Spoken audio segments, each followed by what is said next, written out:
भगवान आपके video Facebook से सुनकर राधा नाम जपना शुरू किया नियम अनुसार, परंतु काम वासना बहुत ही ज्यादा सताती है। आपकी वीडियो सुनकर जवाब तो मिल गया कि पिछले एक जन्म का कर्म सब बाहर निकल रहा है, सामने देखो इस समय सताती नहीं है, इस समय उभर रही है नष्ट होने के लिए।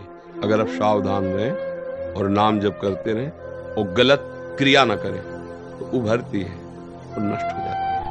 जब हम नाम जप करते हैं तो और उभरती को मतलब जो मैसेज अभी छुपा हुआ था सामने आ रहा है डिलीट होने के लिए। प्रत्येक चेष्टा नाम की होती है, हृदय को निर्मल करना। अब इतनी गंदी गंदी बातें, इतना गंदा भाव आएगा कि आपको लगेगा कि नाम जप नहीं करते तो उसके पहले इतना गंदा नहीं था जितना अब आ रहा है। तो एकदम गंदगी आ जाएगी क्योंकि सब निकल रही जन्म जन्म की।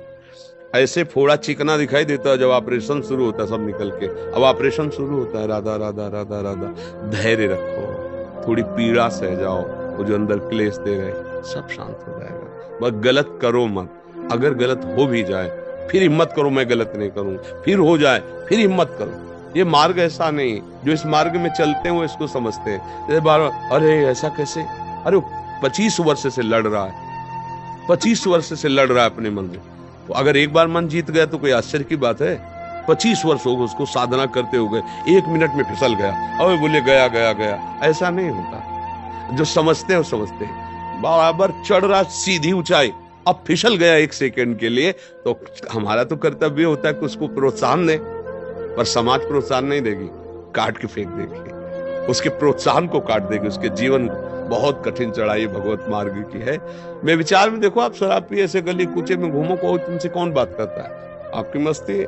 लेकिन परमार्थ में चलो तो अभी आपका कमेंट आने लगेंगे, आपके कंठी तिलक लगे, बड़ा भगत बनता है, ऐसी बातें होने लगेगी जो आपको जलाएं लोग। ऐसा हो घर के लोग उपहास करने लगेंगे। क्यों? अब आप सच्चे मार्ग के पथिक बन रहे हो।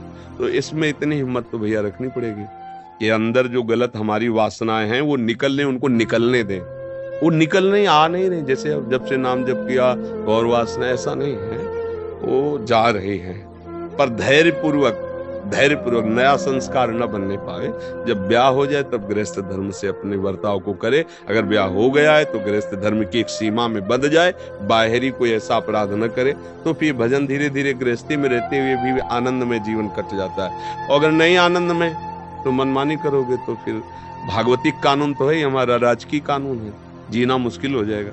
मान लो अगर आप बेविचार आदि दोष करो तो जिस दिन आपका खुलेगा तो जीना मुश्किल हो जाएगा। तो इसलिए डरना चाहिए। सामाजिक व्यवस्था, राजकीय व्यवस्था और भागवतिक व्यवस्था, तीनों का शासन, और उससे हमें डरना चाहिए। अगर परमार्थ में क्या डर रहे तो बहुत बढ़िया है, भगवान का डर रहे तो बढ़िया, नहीं है तो ये तो डरना ही पड़ेगा। इसमें तो डरना ही पड़ेगा। नहीं डरोगे तो एक दिन मतलब पूरा जीवन नष्ट हो जाएगा, किस काम में है। एक बार देखो ना, आप लोग सुनते हैं मनमानी आचरण किया, आग लगा दिया, ऐसा किया कि हमारे राजकीय दंड विभाग, भागवतिक दंड विभाग नष्ट हो गया। एक अपराध जो है पूरे अमूल्य जीवन को नष्ट कर दिया। इस जीवन से भजन करके लाखों को सुख पहुंचा सकते थे, मेहनत करके आप ऐसे वीर बन सकते थे जो हमारी सेना में भर्ती होते, हमारी देश सेवा में लगते, फिर आपके प्राण जाते तो तिरंगे में लपेट कर आपको सब भारत खुश होता कि हमारे देश का वीर हमारी रक्षा के लिए गया। तो बुद्धि कमजोर हो गई ना, धोखा हो गया ना। इसलिए वह मेरी प्रार्थना है, जैसे नौजवान तो आप अपने को संभालिए, कोई ऐसा आचरण न बन जाए जिसके बाद फिर हम कुछ सोच न सपाएं। नहीं मिलता और सबका हृदय जलता, मैंने ऐसा क्यों किया, नहीं करना चाहिए। पर अब उस समय बीज वो गया। तो इसीलिए भगवान का भजन करोगे, नाम जप करोगे तो बुद्धि आगे ठीक चलेगी।